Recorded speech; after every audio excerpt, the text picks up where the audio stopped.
Es el segundo Consejo Europeo al que usted asiste, señor Rajoy, el segundo que debatimos también en esta Cámara. Es la segunda vez, pues, que acude usted a Bruselas sin hablar con el primer partido de la oposición. La última, en el primer Consejo, se lo recordé al final de mi intervención, lo hago ahora al principio. Creo que es bueno restaurar esta costumbre. Está en su mano hacerlo. Y voy a empezar por felicitarnos públicamente, lo ha hecho también el presidente del Gobierno, por el resultado de las gestiones en relación con Grecia. Parece que esta vez sí que sí se ha encauzado el tema griego.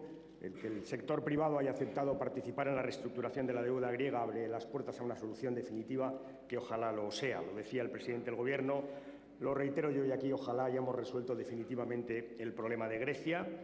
Como creo que es conveniente señalar desde el principio que ha sido una actuación positiva la del BCE cuando ha hecho la segunda ronda de liquidez en el 29 de febrero pasado.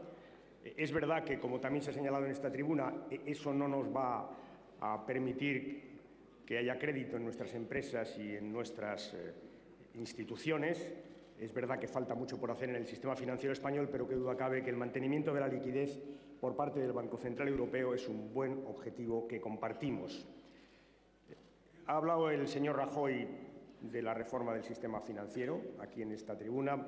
El Grupo Parlamentario Socialista votó el decreto ley que trajo el Gobierno y puso una condición para su votación, y es crear una subcomisión en esta Cámara que nos permitirá seguir la efectividad de las medidas adoptadas. Reclamo al Grupo Parlamentario Popular que la subcomisión se ponga en funcionamiento. Debe ser aquí, en el Congreso de los Diputados, donde podamos seguir paso a paso lo que está pasando con una reestructuración del sistema financiero en el cual el Estado está aportando una buena parte de sus recursos, aunque sea con carácter de préstamo y no de subvención definitiva. Y, finalmente, quiero también decir brevemente que comparto las actuaciones que el Gobierno español está haciendo en lo que el presidente ha llamado el cortafuegos europeo. Creo que los ritmos son los que ha señalado en esta Cámara y estamos de acuerdo en que es fundamental cuanto antes tener un cortafuegos de tamaño considerable, de forma que la estabilidad financiera sea una garantía en toda Europa. Abordó el Consejo el pacto fiscal. Sobre el pacto fiscal ya dijo mi grupo en esta Cámara que estábamos de acuerdo, aunque también señalamos las insuficiencias que el pacto fiscal tiene. No las voy a reiterar yo aquí, insuficiencias que se refieren básicamente a la otra parte del pacto fiscal, que a nuestro juicio debiera incorporarse, que es todo lo referido al crecimiento y al empleo. El pacto fiscal es mucho ajuste, es muy poca gobernanza y es nada de crecimiento y empleo, y en ese sentido nos parece que es insuficiente. Es verdad que el pacto fiscal fija tres grandes objetivos en términos cuantitativos: déficit observado, el déficit estructural y la deuda, el 0,5, el 3 y el 60%.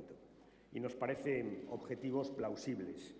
Lo que nos suscita alguna duda, y no quisiera dejar de plantearlo en esta Cámara, son los ritmos de acercamiento a estos objetivos.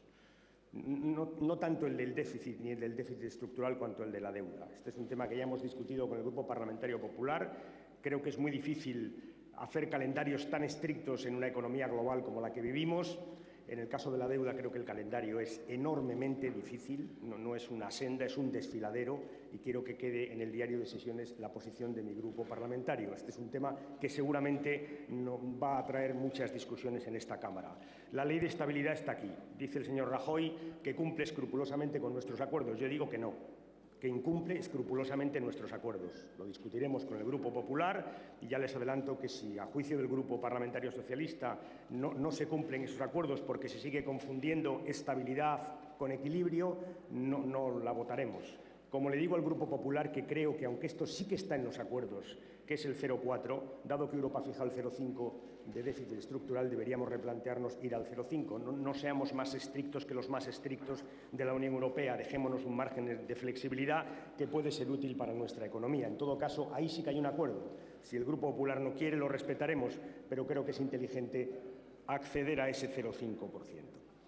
Es verdad que el pacto no habla de crecimiento y empleo, no es menos cierto que los jefes de Estado y de Gobierno lo hacen en sus resoluciones. Aquí el señor Rajoy habló incluso de una carta con la que estamos de acuerdo, naturalmente. Estimular el mercado único, faltaría más, el mercado digital, sin duda, el comercio también, reducir cargas administrativas de las empresas, claro, todas estas cosas hay que hacerlas, como fomentar la I+D+I. El problema son las medidas a corto plazo. El problema es que la Unión Europea va a entrar en recesión, está de hecho ya en recesión y acabaremos el año 2012 en recesión. Y por tanto, el problema son las medidas que deberíamos tomar para intentar que esa recesión no se confirmara a lo largo de este año. Y esas medidas se refieren a los fondos estructurales y las pymes, sobre eso no hay calendario. Esas medidas se refieren al Banco Europeo de Inversiones y he dicho las pymes, es la formación de jóvenes. Al Banco Europeo de Inversiones, ahora sí, y la competitividad de nuestras pymes, y sobre eso no hay calendario. Se refieren al impuesto de transacciones europeas, que una vez más se atascó en la última reunión del Eurogrupo. Yo le voy a decir, señor Rajoy, sé que el Gobierno español, por sugerencia del Gobierno francés, se sumó al impuesto de transacciones europeas y le voy a hacer una propuesta. Dado que he oído al señor Sarkozy que haya o no haya impuesto en Europa, lo va a poner en Francia, hagamos como Francia. Por tanto, le pido que tome en consideración esa propuesta electoral del señor Sarkozy y se plantee la posibilidad de ponerlo en marcha en España. Son recursos muy importantes para estimular el crecimiento y la economía y el empleo en España y, por supuesto, en el conjunto de Europa. Con todo, lo más importante de lo que pasó en el Consejo Europeo fue lo que dijo usted fuera del Consejo Europeo, cuando salió del Consejo y nos contó a los españoles en Bruselas que íbamos a tener un déficit para este año presupuestario del 5,8%. Nada que objetar a la petición que España ha hecho a la Unión Europea de flexibilizar nuestro objetivo de déficit. Nada que objetar. Me parece sensato.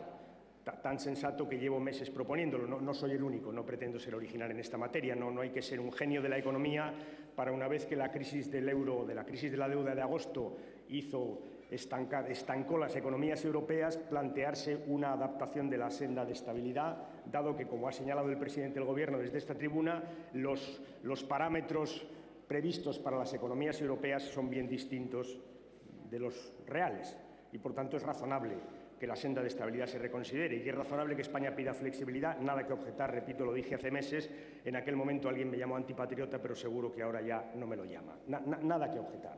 El problema es cómo se ha hecho, señor Rajoy, ahí sí tengo algunas objeciones más. No estoy seguro, y fíjese que lo voy a decir así, no estoy seguro de que la mejor manera de abordar este tema sea hacer un ejercicio de soberanía fiscal al lado de la habitación donde se está pactando justamente una cesión de soberanía fiscal. No estoy nada seguro de que eso sea lo mejor. Esta musculatura fiscal propia no me parece que sea la fórmula mejor de plantear este tema. Tampoco creo que lo mejor sea ir al 5,8 y argumentar, como ha hecho el Gobierno, sobre una interpretación del Pacto de Estabilidad que nadie entiende. Pero eso lo que ha llevado es a que la Comisión al final nos haya llevado al 5,3 en un ejercicio económico que ciertamente nadie entiende bien. ¿Por qué el 5,3 y no el 5,4 o el 5,2 o el 5,5? ¿Por qué esta especie de fetichismo numérico? ¿Es que el 5,3 es 5,3 menos 4,409 y no es un 1? Me parece ciertamente poco solvente desde el punto de vista económico. Reconozcamos que este debate en el que nos hemos metido es poco razonable. Cuando es verdad que lo razonable es que si hay que hacer dos tramos, si aceptamos el 3% del año que viene, yo tengo mi propia opinión sobre esta materia, pero no creo que la deba dar hoy aquí, la conoce por otra parte todo el mundo porque la conté en el debate electoral, si aceptamos el 3% del año que viene, lo razonable es que el año en el que la economía va a ir peor, el ajuste sea menor y que dejemos el grueso del ajuste para el año en el que la economía va a ir mejor. Eso sería lo razonable. No ha sido así. La Unión Europea finalmente ha dividido en dos, lo cual me parece, repito, sin argumentos económicos ningunos, una decisión cuando menos discutible. Es verdad que todo este tejemaneje de las cifras, repito, sin solvencia, sin fundamento, no solvencia, sin fundamento económico, nos ha llevado ayer a una votación surrealista. Hemos votado aquí por la tarde el 5,8 cuando por la mañana el ministro nos había dicho que era un 5,3. Surrealista del todo. No sé si llamarlo improvisación, no me atrevo. Seguramente todo esto es fruto de un sesudo y profundo análisis de la economía española. Seguro. Y fíjense, no deberíamos minimizar el asunto. Estamos hablando de medio punto de déficit, 5.000 millones de euros, 800.000 de las llamadas antiguas pesetas. Muchísimo dinero. No es poco margen de maniobra el que hemos perdido. Pero en todo caso, ¿sabe qué pienso, señor Rajoy? Creo que todo esto se podía haber enfocado de otra forma si se hubieran presentado los presupuestos, como por cierto solicitaba una y otra vez la Comisión Europea. Entonces quizá pudiera haber habido un debate sosegado sobre las posibilidades de la economía española de acometer un ajuste u otro. Seguramente entonces este baile de cifras, repito, sin ninguna justificación económica, hubiera sido bien distinto. Y es muy probable que, como asiste al Gobierno español buenas razones, solventes razones económicas para pedir una flexibilización de la senda de estabilidad, es muy probable que hubiéramos obtenido un mayor margen de maniobra. Esa es la posición que tiene mi grupo parlamentario. En todo caso, señor Rajoy, con uno y otro déficit, 5,3, 5,8, nos traen aquí ustedes ayer un techo de gasto que no pudimos compartir, entre otras cosas porque hay algunas magnitudes difícilmente comprensibles que no aclaró el señor Montoro en su intervención ayer en esta Cámara. Hay en torno a 10.000 millones de crecimiento de los ingresos que no entendemos de dónde salen. Y eso sería bueno que hoy lo pudiéramos aclarar aquí, porque el señor Montoro hizo ayer una aproximación al tema de los impuestos, no sé cómo dijo, justos, equilibrados, ingresos fiscales. Seguro, me parece afinadísima su intervención. Lo que me gustaría es que hoy el presidente aquí nos aclarara de qué tipo de impuestos, a qué tipo de impuestos se refiere, porque les recuerdo que en esta Cámara se adujo para no presentar el presupuesto, aparte de algunos problemas de tramitación que hoy ha reiterado el presidente, se adujo el que estábamos esperando a la Comisión Europea, ¿se acuerda?, a las previsiones. Pero es que la Comisión Europea salió con unas previsiones del 1 y nosotros hemos ido al 1,7. Para ese viaje, sabe, yo creo que no es Comisión Europea, yo creo que es Andalucía y Asturias. Eso es lo que creo, eso es lo que creo. Es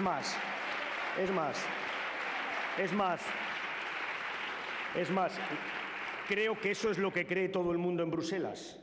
No lo creo, lo he leído, lo cree todo el mundo. Y por eso sería bueno aclarar estas cifras y aprovechar este debate para que nos dijeran ustedes exactamente qué tipo de ajustes están planteando y por qué no nos cuentan el presupuesto hasta, mire usted qué casualidad, 3 días o 4 días o 5 días después de las elecciones andaluzas. Seguro que despejaríamos unas cuantas dudas aquí y en Bruselas, señor Rajoy, porque esto que digo, esto se oye en los pasillos de Bruselas y hay quien ha hecho declaraciones sobre la materia. Con todo y eso, hay que hacer un ajuste.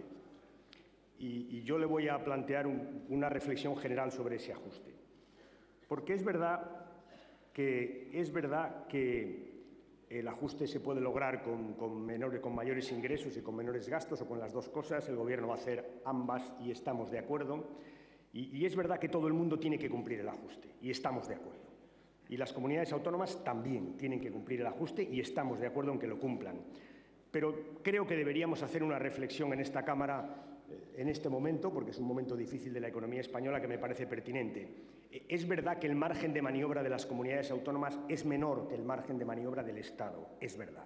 Aquí lo tenemos que reconocer. Es verdad que los ingresos de las comunidades autónomas se fijan casi de una manera exhaustiva en esta Cámara, porque el IVA, el IRPF y los impuestos especiales se fijan aquí y porque las transferencias a las comunidades se fijan aquí. Por tanto, es cierto que las comunidades autónomas tienen el margen que tienen para tocar sus ingresos y que sus ingresos vienen de alguna manera definidos por esta Cámara. Punto primero. Segundo, es verdad que el gasto de las comunidades autónomas está muy concentrado en políticas sociales, educación, sanidad y servicios sociales, casi el 70% del gasto. Ambas cosas nos deberían llevar a hacer aquí una reflexión, si es que queremos de verdad hacer una reflexión de carácter general, porque se trata de un ajuste que afecta a todos y que quizá deberíamos discutir entre todos. Esa sería nuestra propuesta. Se trata de un ajuste que las comunidades autónomas deben hacer, sin duda, pero que no es que afecte a las comunidades autónomas, es que afecta a servicios sociales básicos que prestan las comunidades autónomas. En resumen, no es solo un problema de cuánto tiene que hacer cada administración, es un problema de qué hacemos el conjunto de las administraciones. Ese sería el planteamiento que nosotros haríamos, que es, por cierto, el planteamiento que ha hecho el presidente Grillán, que tiene todo el sentido del mundo. No se trata de escurrir el bulto, ni de ser más flexibles con quien peor lo hacen. No nos entiendan mal. Se trata de hacer una discusión racional. Se trata de ver el conjunto de los ingresos y el conjunto de los gastos y de convertir este ajuste, que es muy importante, el de este año y el del año que viene, en un gran debate nacional que permita establecer prioridades nacionales, porque es verdad que todo está interconectado. Es verdad. Y yo le digo, por poner un ejemplo, hay que recortar, pero recortar es un problema de prioridades. ¿Qué recortamos? ¿Educación o defensa? Las dos cosas se pueden recortar. Yo les digo, nuestra posición, defensa, que se puede recortar, que lo hizo, por cierto, la señora Merkel hace un par de años y no pasó nada.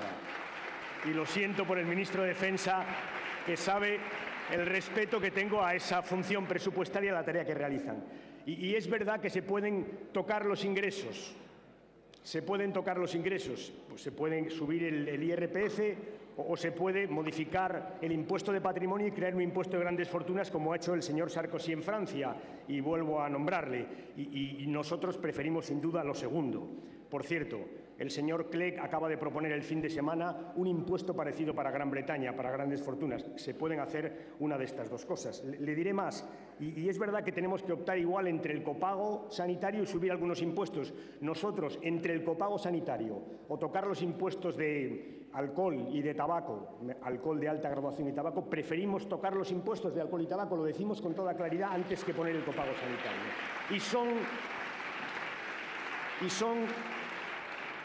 Y son decisiones que nos corresponde tomar en conjunto y que creo que es razonable que nos planteemos en conjunto, porque me parece que sin tratar de quitar la responsabilidad ni es una decisión conjunta. Como es una decisión conjunta la lucha contra el fraude fiscal, que es muy importante, y voy a reiterar aquí una propuesta que hemos hecho que creo que en parte cuenta con la simpatía del Gobierno.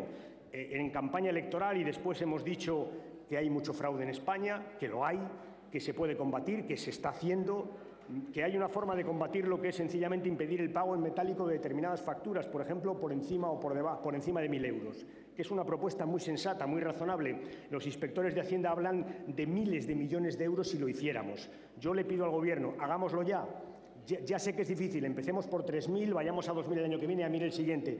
Si lo van a hacer ustedes, señor Montoro, tanto mejor. Mi propuesta es que se haga ya. En resumen, son grandes debates que exigen grandes consensos. Yo lo que le sugiero, señor Rajoy, es que este debate se haga aquí, en el Consejo de Política Fiscal y Financiera, pero que se haga un debate sobre los servicios públicos esenciales. Ya sé que las comunidades autónomas van a recibir más recursos este año, lo sé, porque, entre otras cosas, la liquidación del 2010 les es favorable, porque ustedes han modificado el plazo de la liquidación negativa para las comunidades del 2008 y el 2009, porque el sistema de financiación les va a mejorar, ya lo sé. Con todo y eso, el debate sigue siendo pertinente, como creo que sigue siendo pertinente, y es lo último que digo ya, creo que sigue siendo pertinente el que nos planteemos, de acuerdo con las comunidades autónomas, que algunos de los recursos financieros que el Estado cede tengan carácter finalista. Si de lo que se trata, y es de lo que se trata, es de proteger los servicios esenciales, la sanidad y la educación, creo que esto deberíamos hacerlo. Termino ya, señor Rajoy.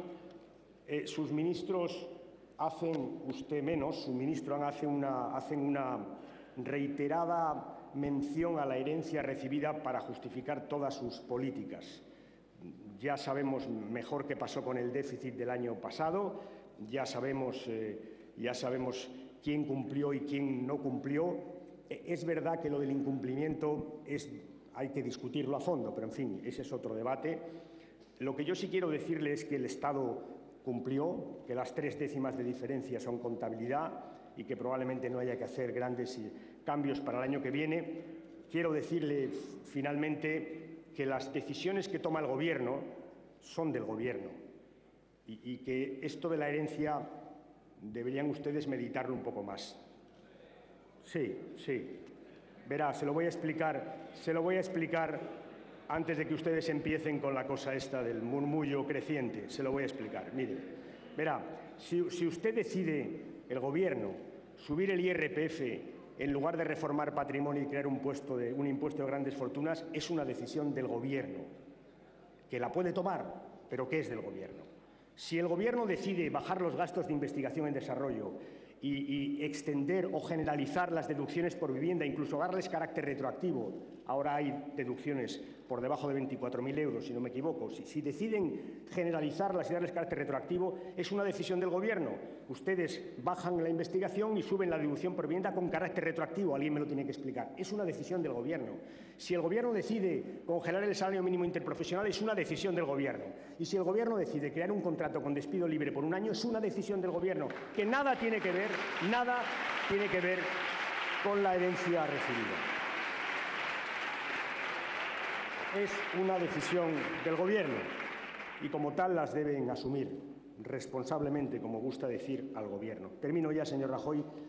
Más allá del Consejo, que ha tenido sus frutos sin duda, y de las posiciones del Grupo sobre el pacto fiscal, creo que quiero reiterar mi oferta de diálogo, que, repito, no es del Grupo Socialista, creo que debe ser del conjunto de las comunidades. Tenemos que hacer dos ajustes difíciles y pienso que hay cosas importantes para preservar y esos ajustes y la preservación de la sanidad y de la educación exigen un debate sobre ingresos y gastos que afecta a todas las comunidades autónomas sin que eso signifique relajación fiscal ninguna por parte de mi grupo parlamentario. Muchas gracias, señor presidente. Gracias, señor presidente. Muchas gracias, señor Pérez Rubalcaba.